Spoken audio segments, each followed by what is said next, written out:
पिछले क्लास में हम लोग मेंडलीव का पीरियोडिक टेबल पढ़े हैं। मेंडलीव के पीरियोडिक टेबल में क्या क्या फीचर्स होते हैं, कितने रो और कितने कॉलम होते हैं? कितने रो? 7 रो 8 कॉलम। रोज को क्या बोलते हैं और कॉलम को क्या बोलते हैं? मेंडलीव के समय में कितने एलिमेंट्स पता थे? 63। गुड, वेरी गुड, अच्छा से रिवाइज किया लगता है। और मेंडलीव का पीरियोडिक टेबल में क्या क्या दोष था, उसका जो बेनिफिट हुआ वो क्या क्या हुआ? बोलिए। हाइड्रोजन और हीलियम का सही जगह पे नहीं मिला और आइसोटोप का सही स्थान नहीं मिला। क्यों नहीं मिला आइसोटोप का सही स्थान? क्योंकि उसने क्या किया था? एटॉमिक वेट के आधार पर जगह बनाया था, है कि नहीं? बनाया था ना, एटॉमिक वेट के आधार पर। अब हाइड्रोजन के लिए सबके लिए एक एक जगह था, एक हाइड्रोजन का जगह था, फिर किसी और का था, फिर किसी और का था, है कि नहीं? अब हाइड्रोजन का अगर वेट के आधार पर लेते हैं तो इसके लिए 3 घर चाहिए होगा, लेकिन एक ही घर मिला था। तो आइसोटोप के लिए कोई स्थान मेंडलीव के पीरियोडिक टेबल में नहीं था, है कि नहीं? कुछ एलिमेंट्स के लिए उसने स्थान छोड़ दिए थे। ये इसका सबसे बड़ा बेनिफिट था, क्योंकि उसको पता था कि अभी तो 63 मालूम है, लेकिन आने वाले समय में इससे ज्यादा भी एलिमेंट्स मालूम हो सकते हैं। इसलिए उसने वो देख करके चला और अपना पीरियोडिक टेबल में उसने क्या किया? जगह छोड़ दिया। ठीक है। मेंडलीव का पीरियोडिक टेबल आया कब था? 1905 में आया था और 1913 में आ गया नया मॉडर्न वाला। एक साइंटिस्ट थे जिनका नाम था मोसले। क्या नाम था? मोसले। उन्होंने देखा कि मेंडलीव का पीरियोडिक टेबल में कुछ दोष है, तो क्या इन दोष को दूर किया जा सकता है? तो उसने सोचा कि क्यों ना हम कुछ और लेके देखें। इन्होंने वेट को लिया है, हम कुछ और लेके देखें। तो उन्होंने लिया था एटॉमिक नंबर को। कैसे लिया था देखिए, मॉडर्न पीरियोडिक टेबल इन 1913।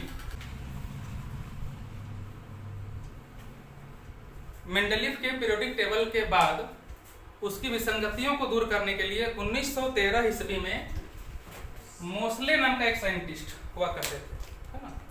मोसले नाम का एक साइंटिस्ट 1913 ईस्वी में स्टडी किया। किसका स्टडी किया?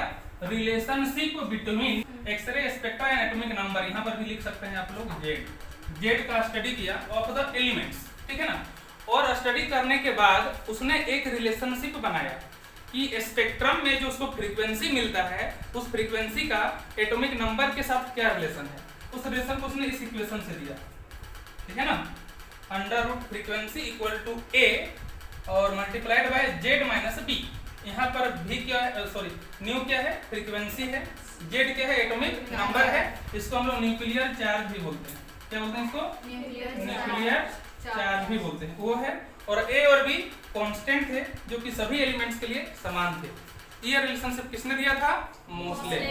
और इस रिलेशनशिप से उसने जो कंक्लूजन निकाला, वो कंक्लूजन क्या था आगे लिखना है, पहले इसको लिख लीजिए। हो गया? लिख लिए? देखिए, ये जो रिलेशनशिप था, है ना, मोसले का रिलेशनशिप क्या था? उसने रिलेशनशिप दिया under root nu equal to a into Z minus b, ठीक है? इस रिलेशनशिप को यूज करके उसने क्या किया कि frequency, under root frequency versus Z, इसका एक ग्राफ प्लॉट किया, ठीक है ना? और उस ग्राफ में उसको क्या मिला? स्ट्रेट लाइन मिला। क्या मिला? Straight line. और इस स्ट्रेट लाइन से उसने कंक्लूजन निकाला, ठीक है? ही कंक्लूडेड, मोसले ने कंक्लूजन निकाला। कंक्लूडेड मतलब कंक्लूजन निकाला कि एटॉमिक नंबर, एटॉमिक वेट नहीं, एटॉमिक नंबर जो है फंडामेंटल प्रॉपर्टी है एलिमेंट्स का या फिर एटम, है ना? है कि नहीं? दोनों का रिलेशनशिप को स्टडी किया तो उससे उसका जो कंक्लूजन निकला कि एटॉमिक वेट नहीं बल्कि एटॉमिक नंबर फंडामेंटल प्रॉपर्टी होता है। फंडामेंटल प्रॉपर्टी होता है किसी भी एलिमेंट्स का या फिर एटम, ठीक है ना? आगे एक लाइन और लिख दीजिए। ये जो कंक्लूजन था, इस कंक्लूजन से, है ना, क्या मिला? हमें मिला मॉडर्न पीरियोडिक लॉ मिला। क्या मिला? Modern periodic law. Modern periodic law. अब इस लॉ को लिखना पड़ेगा। लिख लिए इसको? लिख लीजिए, modern periodic law. Modern periodic law कहता है ना, इस लॉ के अकॉर्डिंग क्या कहा गया है कि the physical and chemical properties, physical और केमिकल प्रॉपर्टीज जो एलिमेंट्स का है वे पीरियोडिक फंक्शन होते हैं। पीरियोडिक फंक्शन होते हैं एटॉमिक नंबर के। कहने का मतलब क्या है कि फिजिकल और केमिकल प्रॉपर्टी जो हैं वो रिपीट होंगे अगर हम लोग एलिमेंट्स को एटॉमिक नंबर के अनुसार व्यवस्थित करेंगे। तो लोग एलिमेंट्स को एटॉमिक नंबर के अकॉर्डिंग सजाएंगे बढ़ते क्रम में, तो उसका फिजिकल और केमिकल प्रॉपर्टी जो होगा ना वो एक निश्चित अंतराल के बाद रिपीट होगा, जिसको हम लोग बोलते हैं पीरियोडिक फंक्शन। क्या बोलते हैं इसको? Periodic function. ठीक है, इस लॉ ने हमें दिया modern periodic table. Modern periodic law जो मोसले के द्वारा दिया गया था, मॉडर्न पीरियोडिक लॉ जो मोसले के द्वारा दिया गया था वह जो है बेसिस है, यानी कि आधार है किसका? मॉडर्न पीरियोडिक टेबल का। आज का जो पीरियोडिक टेबल हम लोग देखते हैं जिसमें 118 एलिमेंट्स को एक क्रम से सजाया गया है, इसका आधार क्या है? वही मोसले का मॉडर्न पीरियोडिक। फिर से समझा दें।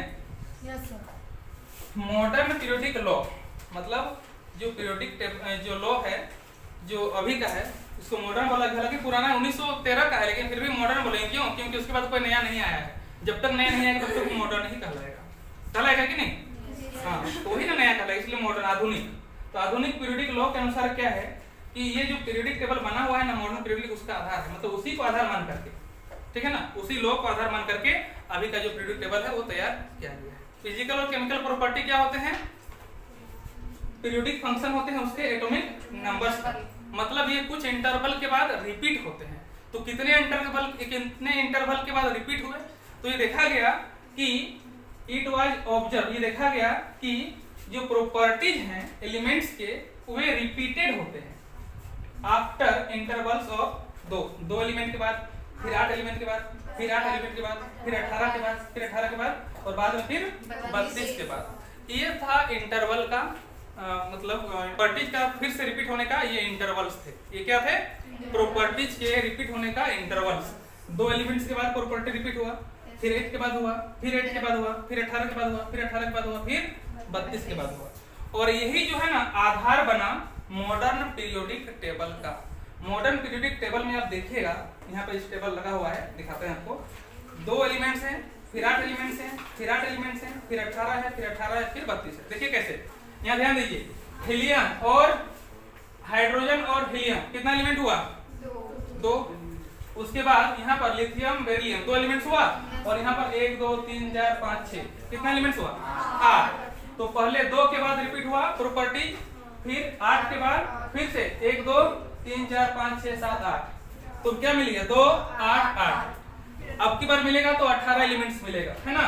ध्यान दीजिएगा, 1 2 3 4 5 6 7 8 9 10 11 12 13 14 15 16 17 18 18 2 बार है।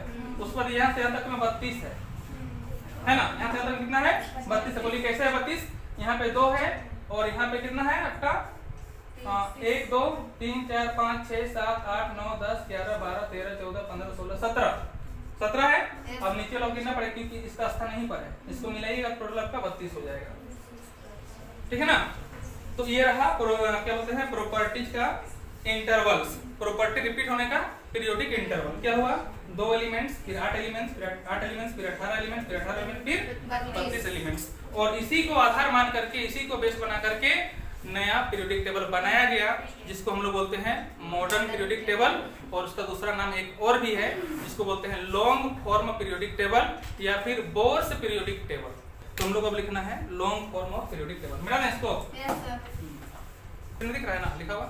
हाँ, देखिए, structural features of modern periodic table. हम लोग स्ट्रक्चरल फीचर्स देखने जा रहे हैं, मतलब मॉडर्न पीरियोडिक टेबल का जो बनावट है वो किस प्रकार से है वो देखने जा रहे हैं, है कि नहीं? क्या देखने जा रहे हैं? मॉडर्न पीरियोडिक टेबल का स्ट्रक्चर, बनावट, यानी कि स्ट्रक्चर देखने जा रहे हैं। इसका पहला पॉइंट लिखिएगा। पहला पॉइंट इसका ये बनता है कि मॉडर्न पीरियोडिक टेबल जो है उसमें अरेंज किया गया है 7 रोज में, 7 कतार है और 18 कॉलम है। मतलब रोज ऐसे इधर से है तो रो है, 7 तो रो है, और ऐसे है तो कॉलम है, 18 कॉलम है। कितना है? 18 कॉलम है और 7 रो है। मॉडर्न पीरियोडिक टेबल का ये बनावट है। 7 रो 18 कॉलम्स। रोज को हम लोग क्या बोलते हैं? पीरियड्स बोलते हैं। कॉलम्स को क्या बोलते हैं? ग्रुप्स बोलते हैं। तो टोटल कितने पीरियड्स हो गए? 7 पीरियड हो गए। टोटल कितने ग्रुप हो गया? 18 ग्रुप। सर वीडियो लग गया कैसे गया?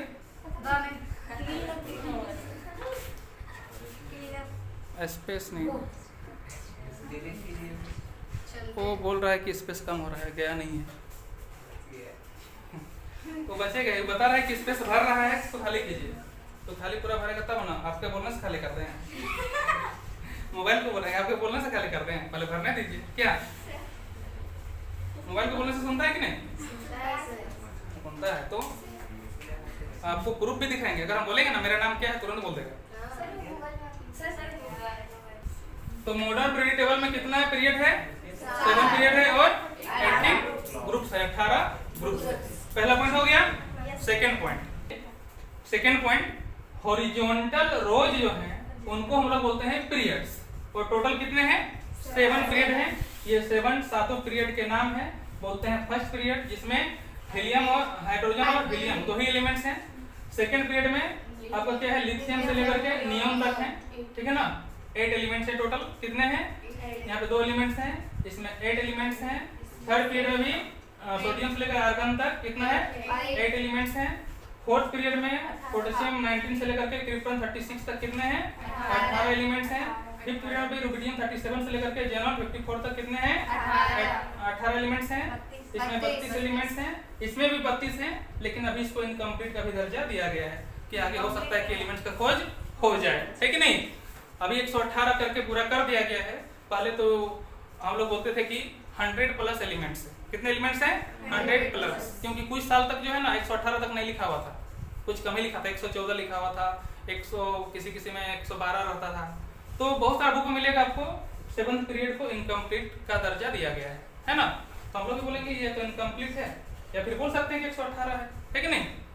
तो ये हो गया आपका सेकेंड पॉइंट, है ना। थर्ड पॉइंट में क्या है?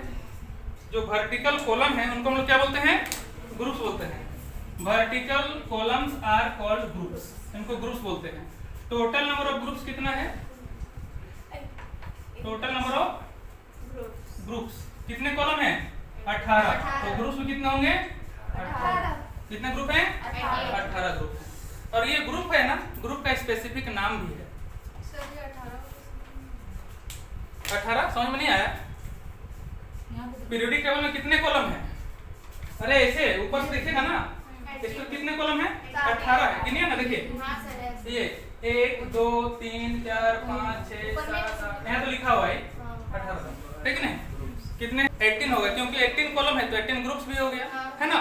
और इनमें से कुछ ग्रुप्स का जो है ना वो स्पेशल नाम दिया गया है, सबका नहीं दिया गया है। 18 का 18 को नहीं, कुछ ग्रुप्स का नाम दिया गया है। देखिए ग्रुप 1 को हम लोग बोलते हैं अल्कली मेटल्स, क्योंकि ये जो मेटल है ना सभी अल्कली बनाते हैं। अल्कली मतलब बेस। अगर घोलते हैं पानी में तो उनका बेसिक सॉल्यूशन बनता है। क्या बनता है? बेसिक सॉल्यूशन बनता है, ठीक है ना। हाँ, बेसिक सॉल्यूशन। क्षार है, क्षार और क्षारक नहीं पढ़े हैं हम लोग? क्लास में आपको बताया गया कि क्षार किसे बोलते हैं। तो क्षार बोलते हैं कि क्षारक को जब पानी में घोल देते हैं तो क्षार बनता है ना। बेस मतलब क्षार हो गया, और क्षारक मतलब क्षार को पानी में घोल दिए क्षारक हो गया, और क्षारक को पानी में घोल देते हैं क्या बनता है? क्षार बनता है। तो उसको इंग्लिश में बोलते हैं अल्कली। इंग्लिश में क्या बोलते हैं? अल्कली। तो ग्रुप, हाँ, ग्रुप 1 में जितने भी एलिमेंट्स हैं सभी अल्कली मेटल, अल्कली हैं और मेटल्स भी हैं। मतलब ये सभी बेसिक सॉल्यूशन बनाते हैं, है ना। अल्कलाइन सॉल्यूशन बनाते हैं पानी में जब घोल देते हैं तो। दूसरा ग्रुप 2 के जो एलिमेंट्स हैं वो अल्कली अर्थ मेटल्स हैं। मतलब ये भी अल्कली मेटल्स हैं, लेकिन इनकी मात्रा पृथ्वी में बहुत ज्यादा है ना। इसकी मात्रा पृथ्वी में बहुत ज्यादा है। इनको अल्कली अर्थ मेटल, ये दोनों सेम है। अल्कली मेटल्स ये भी है, ये भी है। यहाँ एक और नया वर्ड जोड़ दिया गया, अर्थ मेटल्स। मतलब इनकी मात्रा अर्थ में पृथ्वी पे पाई जाती है बहुत ज्यादा, ठीक है। ग्रुप 16 का नाम दिया गया है चेल्कोजेंस, है ना। चेल्कोजेंस का मतलब होता है और फॉर्मिंग। ये और बनाते हैं, क्या बनाते हैं? और अयस्क। 10th क्लास में पढ़े होंगे अयस्क के बारे में। लोहा का अयस्क, तांबा का अयस्क, एल्युमिनियम का अयस्क पढ़े हैं ना। तो इंग्लिश में अयस्क को और बोला जाता है। तो ये जो एलिमेंट्स हैं ग्रुप 16 वाले, ये सभी और बनाते हैं, यानी कि और जो भी होता है उस और में ये पाए जाते हैं। जैसे देखिए इसमें कौन कौन सा एलिमेंट्स है ग्रुप 16 में है ये oxygen, sulphur, selenium, tellurium, polonium, ये तो रेडियो एक्टिव है। बाकी सभी जैसे कि आयरन का और बोलते हैं, आयरन ऑक्साइड भी उसका नाम है, उसमें ऑक्सीजन है कि नहीं। जिंक सल्फाइड जिसको जेडेनएस बोलते हैं, वो जिंक का और है, उसमें सल्फर है। तो ये सभी और बनाते हैं, और में कभी हम पाए जाते हैं, यानी कि चेल्कोजेंस बोलते हैं। चेल्को मतलब और, जेंस मतलब जनरेट करने वाले, बनाने वाले। और ग्रुप 17 के जो एलिमेंट्स हैं उनको हेलोजेंस बोला जाता है। क्या बोला जाता है? हेलोजेंस। हेलोजेंस का मतलब हो गया साल्ट फॉर्मिंग, साल्ट फॉर्मिंग, ये साल्ट बनाते हैं, ठीक है ना। हेलो का मतलब होता है साल्ट, जेन मतलब जनरेट करने वाले, ठीक है ना। इसमें क्या क्या है? फ्लोरीन है, क्लोरीन है, ब्रोमीन है, आयोडीन है, ये सभी जो है सो साल्ट बनाते हैं। जैसे NaCl बन गया, ये भी साल्ट है।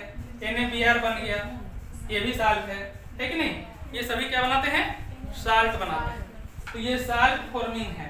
और ग्रुप 18 वाले हैं नोबल गैसेस, इनको अक्रिय गैसेस बोलते हैं, इनर्ट गैसेस भी बोलते हैं। क्या बोलते हैं इनको? इनर्ट गैसेस, इनर्ट गैसेस भी नाम है। ये किसी से रिएक्शन नहीं करते हैं, इनका ऑक्टेट पूरा होता है, इनका ऑक्टेट पूरा होता है, मतलब बाहरी कक्षा में 8 इलेक्ट्रॉन इनका पूरा होता है, बाहरी कक्षा में 8 इलेक्ट्रॉन पूरा होता है। ये किसी से रिएक्शन नहीं करते हैं, इसलिए तो इनको इनर्ट गैसेस बोला जाता है। इनका दूसरा नाम नोबल गैसेस भी है। तो फिर से रिवाइज कर लेते हैं। जो वर्टिकल कॉलम है उनको ग्रुप्स बोलते हैं। ग्रुप टोटल 18 है। कुछ ग्रुप्स का विशेष नाम है, जैसे कि ग्रुप 1 को अल्कली मेटल्स बोलते हैं, ग्रुप 2 को अल्कली अर्थ मेटल्स बोलते हैं, ग्रुप 16 को चेल्कोजेंस बोलते हैं, ग्रुप 17 को हेलोजेंस बोलते हैं, और ग्रुप 18 को नोबल गैसेस बोलते हैं, है कि नहीं। ये हो गया थर्ड पॉइंट। स्ट्रक्चरल फीचर्स का कितना पॉइंट है ना। तो फोर्थ पॉइंट में हम लोग एलिमेंट्स को ब्लॉक वाइज डिवाइड करेंगे। ब्लॉक क्या होता है बताएंगे अगले क्लास में, है कि नहीं। 4 ब्लॉक है टोटल, SPDF, ठीक है ना। तो आज नहीं, कल के क्लास में होगा। तो आज की क्लास तो यहीं तक।